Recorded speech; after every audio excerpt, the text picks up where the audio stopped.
Le rôle d'un groupe politique, c'est d'être utile à la société. On ne fait pas de la politique que pour des questions de positionnement. Comme vous le savez, je parle ici à l'opinion congolaise, notre pays est en guerre.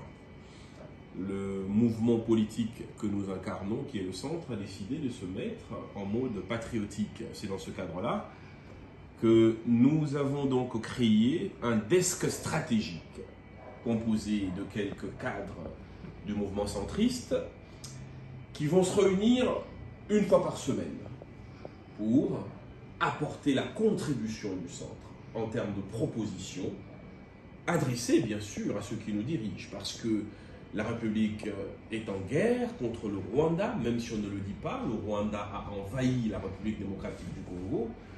Une bonne partie du Nord Kivu est dorénavant occupée, puisque le chef-lieu qui est Goma a été occupé toute la semaine déjà, des morts, drame humanitaire une fois de plus, dans une espèce de neutralité active de la communauté internationale. Chaque semaine, le centre fera des propositions. Cette semaine, le bulletin patriotique que le desk stratégique ici présent va offrir à l'opinion va d'abord rappeler, d'une part, certaines propositions du centre faites en 2022 dans le cadre de ce qu'on appelait les appels du centre, s'agissant précisément de cette question de la guerre. Nous pensons qu'il faut un desk stratégique autour du chef de l'État également sur cette question militaire, réunissant les intelligences militaires de la RDC, les anciens généraux et tous ceux qui ont une expertise. Ils ont cette expérience. Et cette expérience, elle est plus que jamais nécessaire. L'expertise, c'est savoir quoi faire. Mais l'expérience, c'est savoir ce qu'il ne faut plus faire. Et on a besoin et de l'expertise et de l'expérience. Les militaires, même à la retraite, sont assermentés. On peut faire plus confiance aux militaires qu'aux politiciens en règle générale. Donc on a besoin de ce desk stratégique. On a également besoin, les moyens c'est très bien. La réduction du train de vie, nous l'avions proposé et le président en a parlé. Beaucoup de personnes ont proposé la réduction du train de vie. Mais je n'ai pas la conviction, le centre n'a pas la conviction qu'à l'heure actuelle, le problème principal de l'armée, ce soit un problème de moyens. C'est 2 milliards de dollars. On n'a jamais mis autant d'argent sur l'armée. Donc le problème, c'est que fait-on de cet argent? Cet argent est utilisé comment? La volonté du président de la République, nous le constatons, a été jusque-là mise à l'épreuve parce que c'est presque 2 milliards. On a vu les documents circuler qui ont été dépensés pour l'armée. Donc, au-delà de la question des moyens, il y a une question du fonctionnement stratégique de nos mécanismes de défense et de sécurité. C'est pour ça, comme nous l'avions proposé il y a quelques années, nous demandons à nouveau la convocation des États généraux de la sécurité nationale. Nos services de l'armée, nos services de renseignement doivent s'asseoir et nous mettre au diapason de la guerre et faire sortir un mécanisme de fonctionnement stratégique efficace. Nous l'avions proposé et nous le reproposons aujourd'hui. Il n'y a pas d'option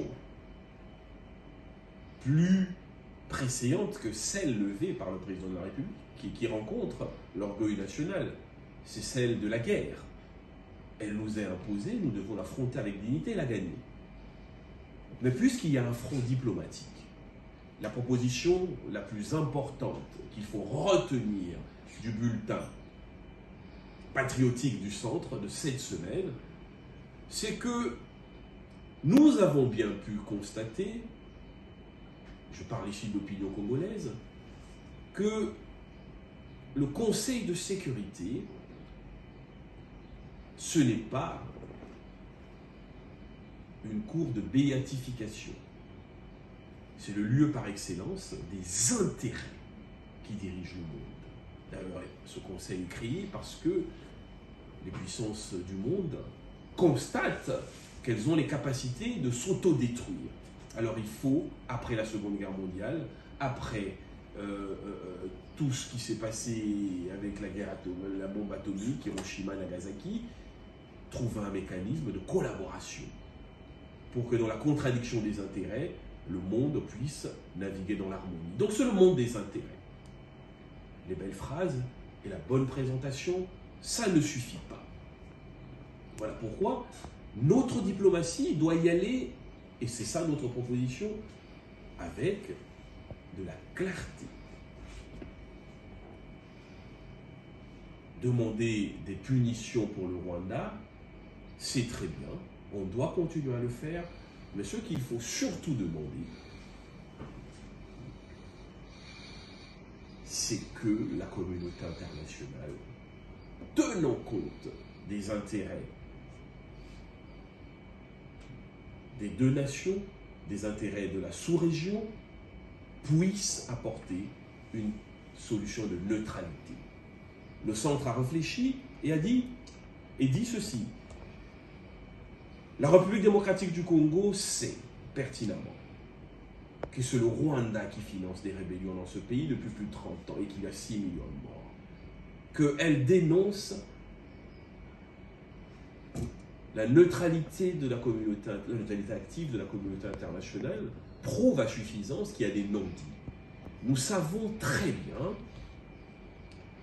que les grandes entreprises multinationales ont décidé de faire du Rwanda un comptoir de blanchiment des minerais de sang. Ces entreprises multinationales ont des standards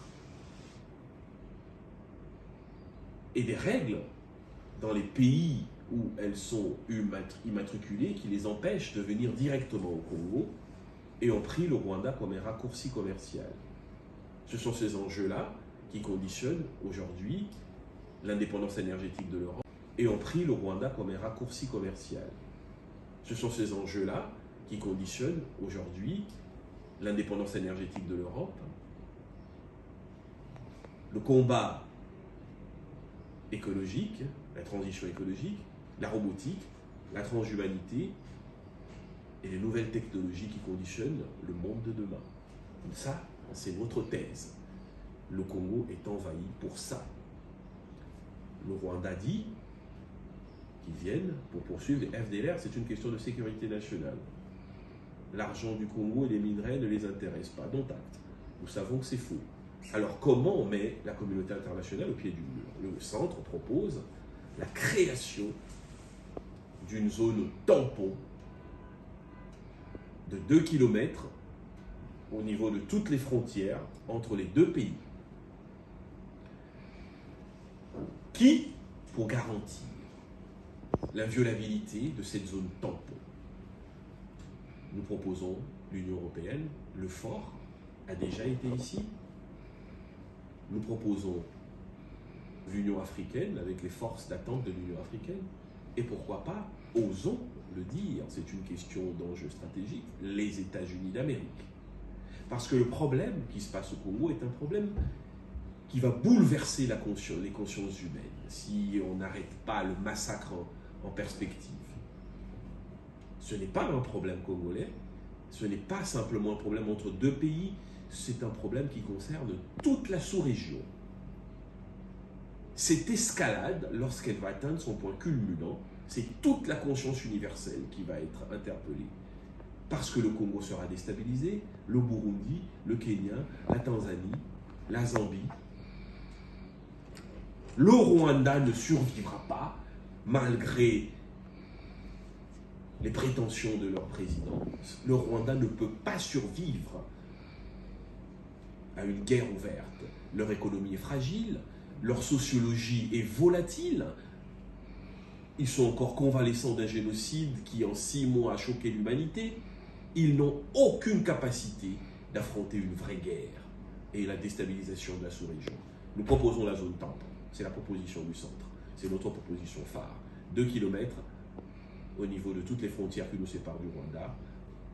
Des forces neutres, États-Unis d'Amérique, EUFOR, Union européenne, et les forces de l'Afrique à travers l'Union africaine. Si les gens sont sincères, si le problème, ce ne sont pas les mines du Congo, si les vies des Congolais ne sont pas mis en balance par rapport à leurs mines, s'il y a une vérité humaniste qui existe dans les paroles des uns et des autres, la solution, elle est là. proposer diplomatiquement au Congo un dialogue, c'est dire que le Congo doit faire 30 ans en arrière, doit faire une marche arrière de 30 ans. Ça veut dire qu'on remet en cause notre processus démocratique, notre processus d'enracinement de la démocratie constitutionnelle pour des négociations, partage de postes, brassage, mixage. Donc on nous fait revenir en arrière. Voilà. Donc nous ne croyons pas à cette hypothèse, parce que si c'était une hypothèse valable, on demanderait également au Rwanda de négocier ou de dialoguer avec les FDLR, pour autant que ces FDLR soient une réelle menace. Le point de vue du centre, donc partant de là, c'est du point de vue militaire, s'armer, parce qu'il y a toujours cette question de rapport de force, de dignité et d'honneur, et à la communauté internationale, sur le plan diplomatique, c'est la création d'une zone tampon. Et je crois que notre diplomatie devrait intégrer l'idée de la création d'une zone tampon entre Goma et le Rwanda, entre d'une manière générale la partie est de notre pays et le Rwanda. Toutes les frontières terrestres, lacustres, doivent être sécurisées à travers une zone tampon. Ainsi, le prétexte sera ôté au Rwanda, puisqu'il n'a pas confiance aux autres forces.